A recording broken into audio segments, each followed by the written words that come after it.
محترم حضرات، آج کی یہ مجلس جس عنوان کے تحت یہاں منعقد کی جا رہی ہے وہ ہے بین الاقوامی ریسرچ اسکالرز والد سیمینار۔ اس مجلس کی صدارت کر رہے ہیں پروفیسر سید اختر حسین صاحب۔ میں سر سے درخواست کروں گا کہ سر تشریف لائیں، منچ پر تشریف لائیں۔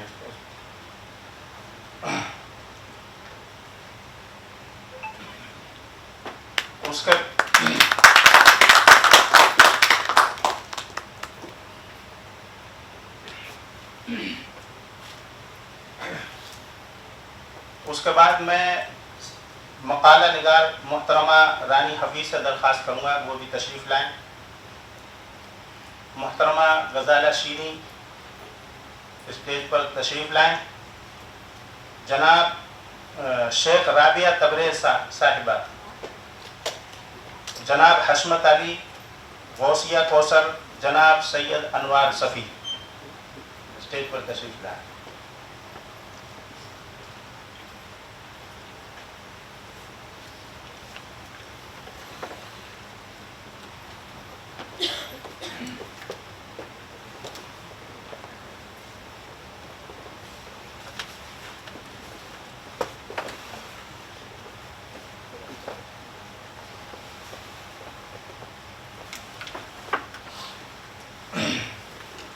صدر صاحب کی اجازت سے معزز سامعین کرام،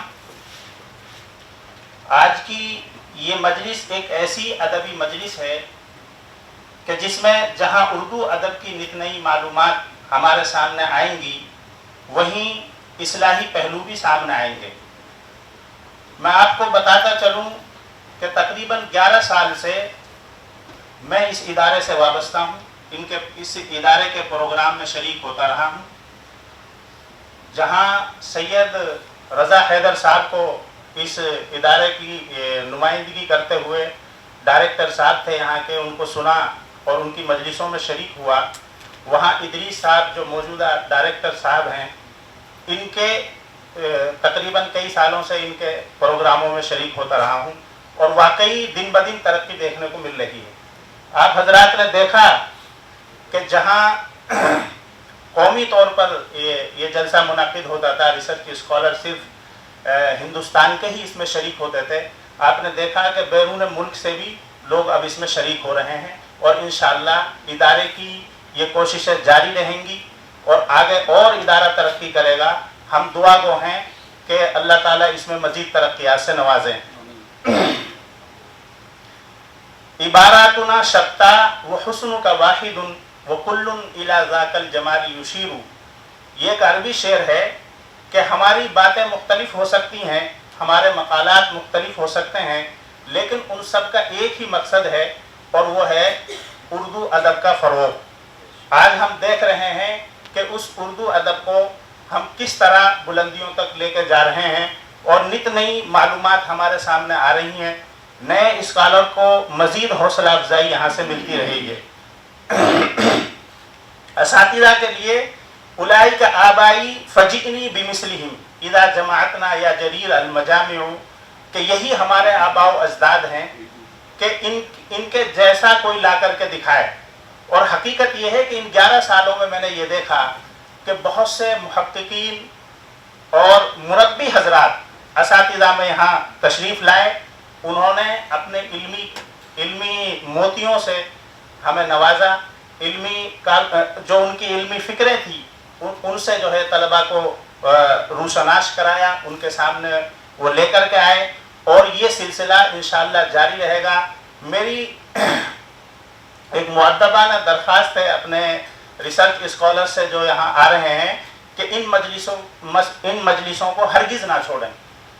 میں آپ کو حقیقی بات بتاتا ہوں کہ کوئی ایسی مجلس ہوگی جو میں نے چھوڑی ہوگی، ورنہ میں سب میں شریک رہا، اور اس کا فائدہ یہ ہوتا ہے کہ ہمیں ایسی چیزیں ہمارے سامنے آتی ہیں، ایسے علم کے دروازے ہمارے سامنے کھلتے ہیں جو ہم نے کبھی سوچے نہیں ہیں، اور جن تک ہماری رسائی گھر میں بیٹھ کے بالکل نہیں ہو سکتی۔ تو میں اس مجلس کو اور اس جلسے کو آگے بڑھاتے ہوئے اب مقالہ نگاروں سے درخواست کرتا ہوں کہ وہ اپنے اپنے مقالات پیش کریں. سب سے پہلے ہماری فہرست میں محترمہ رانی حفیظ کا نام ہے, وہ آئیں اور اپنے مقالے کو پیش فرمائیں. وقت کا بھی تھوڑا بتا دیجیے. جی, وقت کے بارے میں یہ ہے کہ 10 منٹ کا سر نے جو ہے ٹائم دیا ہے کہ 10 منٹ کے اندر اپنا مقالہ آپ کو ختم کرنا ہے, اور اس دوران جو ہے اگر کوئی بہتر ہے کہ کنکلوڈ پہلے ہی کر لے تو اور اچھی بات ہے.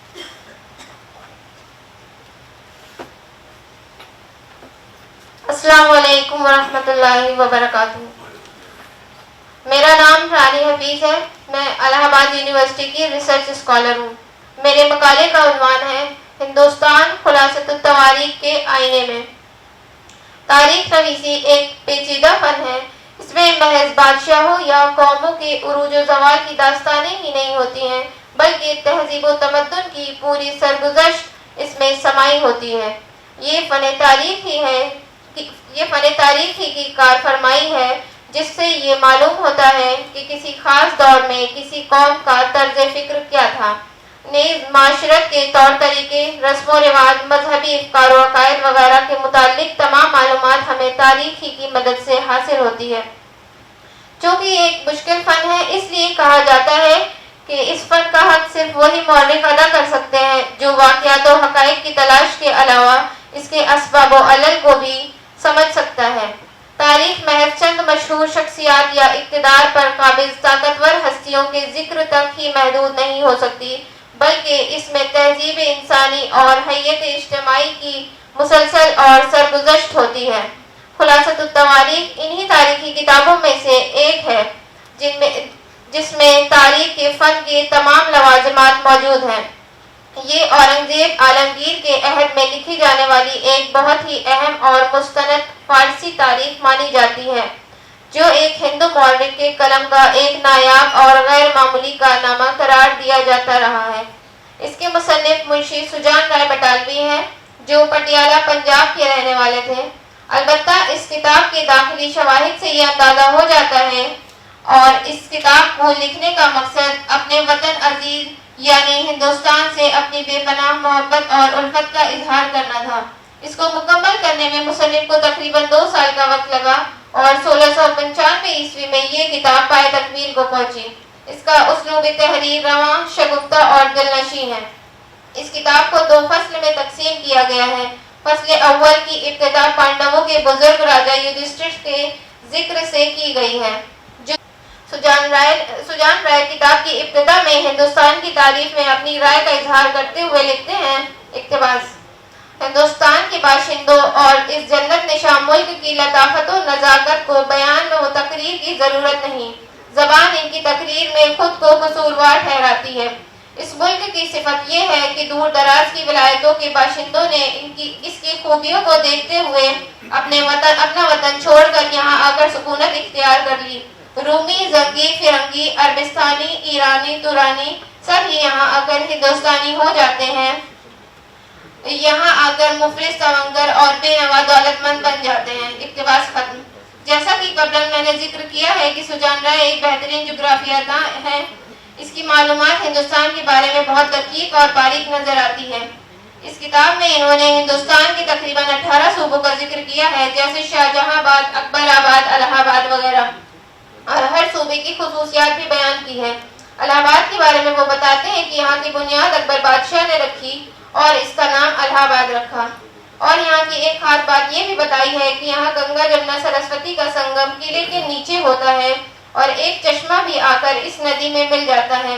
عام لوگ اس کو سرسوتی بھی کہتے ہیں. اس کتاب کی ایک اہم خصوصیت یہ بھی ہے کہ اس کتاب میں مصنف نے ہندوستانی علوم کے بارے میں بھی بہت تفصیلی گفتگو کی ہے, اور اس کی شروعات وید سے ہوتی ہے. اس کے بعد اپنشد, الہیات, طبیعیات, ریاضی, منطق, مناظر وغیرہ پر مشتمل ہے. اس کے بعد نیائے شاستر, دھرم شاستر, کرم بھاگ, پران, ویدک ودیا کے بارے میں بھی بتایا ہے. اسے مذہب سے بہت زیادہ دلچسپی ہے. وہ اس ملک کے جوگیوں, پنڈتوں, سنیاسیوں, درویشوں, سپاہیوں, عارفوں کے بارے میں بھی سیر حاصل گفتگو کرتا ہے, اور یہ بتاتا ہے کہ یہی وہ لوگ ہیں جن کی وجہ سے دنیا میں رنگینی اور خوبصورتی ہر سو پھیلی ہوئی ہے. ہر قوم کے قافلہ سالار اور پیش رو لوگوں نے اپنی روشن دلی اور باطنی صفائی کے مطابق کلام کی روح کو الفاظ کے قالب میں پیش کیا ہے۔ مختصر طور پر یہ کہا جا سکتا ہے کہ خلاصۃ التواریخ ہندوستان کی تاریخ کو جاننے کا ایک اہم ماخذ ہے، جس کی مدد سے ہم صرف گزشتہ زمانے کے مختلف بادشاہوں کے متعلق ہی معلومات حاصل نہیں کر سکتے ہیں، بلکہ یہاں کے لوگوں کے عادات و اطوار، آپسی میل ملاپ، باہمی خلوص و محبت اور سب سے بڑھ کر ہندوستان کی بے پناہ حسن و خوبصورتی کا مشاہدہ کرتے ہیں۔ وہ ایک سچے اور دیانتدار مورخ کی حیثیت سے تمام حالات و واقعات بیان کرتے ہیں۔ یہی سبب ہے کہ گزرتا ہوا وقت اس تاریخ کی اہمیت کو کم کرنے کے بجائے مسلسل بڑھاتا ہی چلا جا رہا ہے۔ آج بھی تاریخی واقعات کی صداقت اور حقیقی ہندوستان کی تصویر کو دیکھنے کے لیے ہمیں اس کتاب کی طرف رجوع کرنا ہی پڑتا ہے، اور یہ اس کتاب کی بے پناہ اہمیت اور افادیت ہی ہے جس کے سبب اب بھی اس کتاب پر مسلسل کام کرنے کی گنجائش باقی ہے اور تا دیر باقی رہے گی۔ بہت شکریہ۔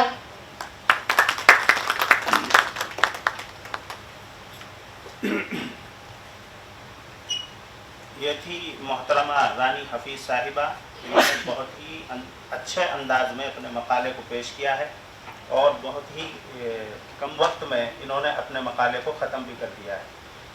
آگے ہم دعوت دیتے ہیں کہ محترمہ غزالہ شیری کو وہ آئیں اور اسی انداز میں اپنا مقالہ پیش فرمائیں۔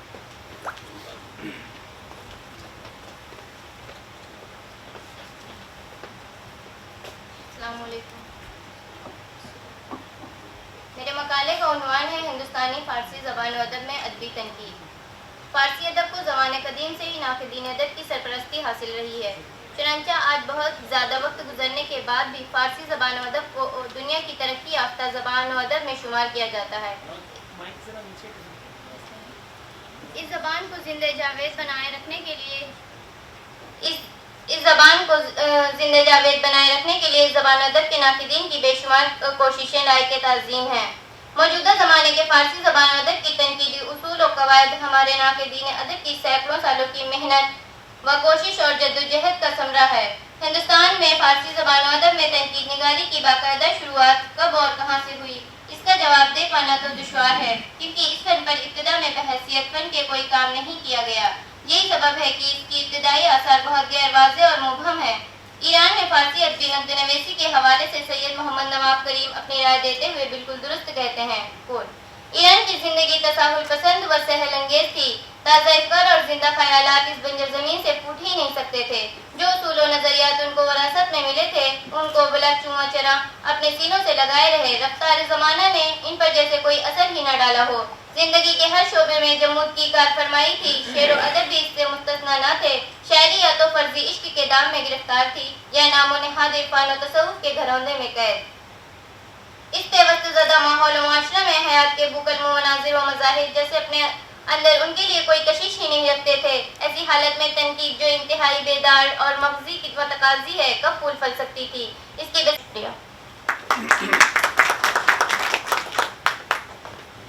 یہ تھی محترمہ غزالہ شیری جو وقت پر اپنا مقالہ ختم کر کے ہمارے لیے وقت بچانے میں معاون اور مددگار ثابت ہوئی۔ اگلے مقالہ نگار کو دعوت دیتا ہوں، جناب سید انوار صفی صاحب تشریف لائیں۔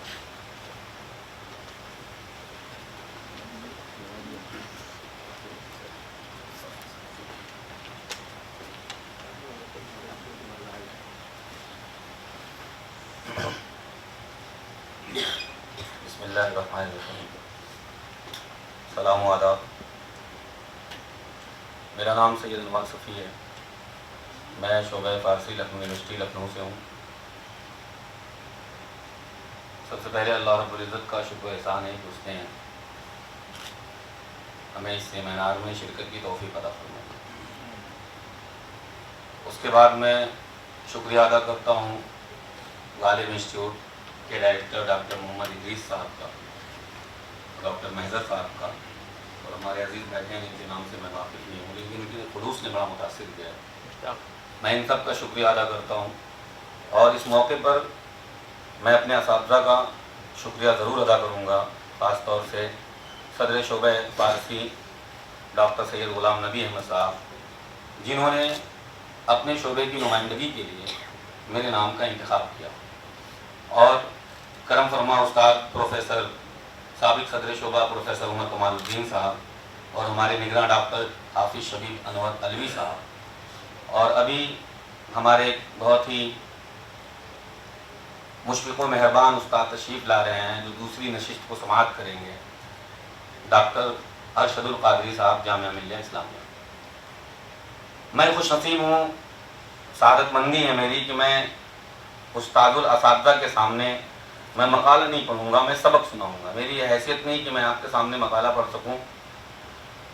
استاد الاساتذہ میں اس لیے کہہ رہا ہوں کہ صدر جلسہ ماہر علم و ادب، ماہر زبان فارسی پروفیسر سید اختر حسین مہدی صاحب، سابق صدر شعبہ جواہر لال نہرو یونیورسٹی، آپ ہمارے دادا استاد ہیں، استاد کے بھی استاد ہیں، تو یہ میری خوش نصیبی اور سعادت مندی ہے کہ مجھے یہ موقع مل رہا ہے۔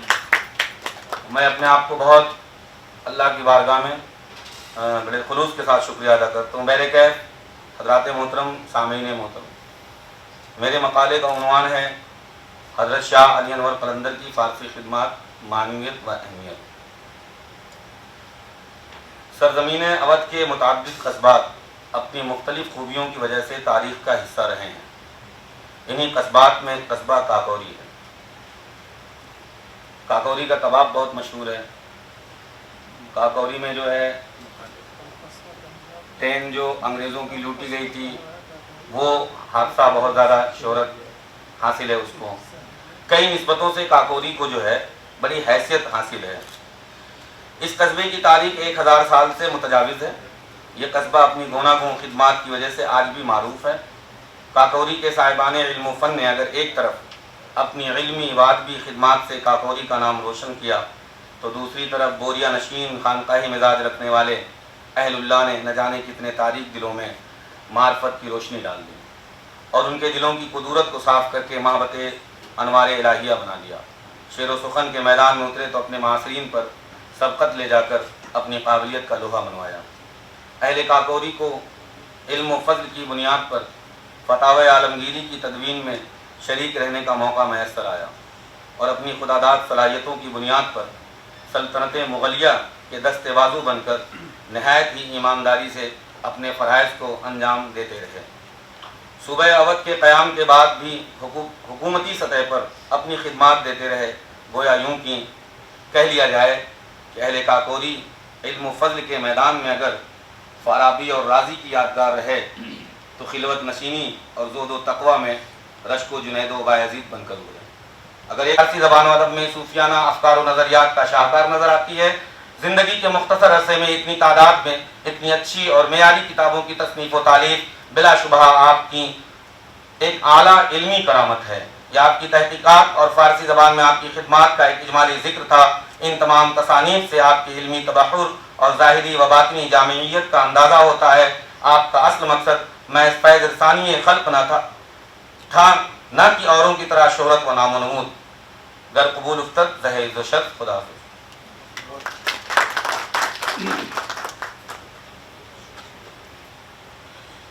یہ تھے جناب سید انوار صفی صاحب، جنہوں نے بہت ہی محققانہ انداز میں تحقیقی مقالہ پیش کیا ہے۔ اب اس کے بعد دعوت دیتا ہوں شیخ رابعہ تبریز صاحبہ کو تشریف لائیں اور اپنا مقالہ پیش کریں۔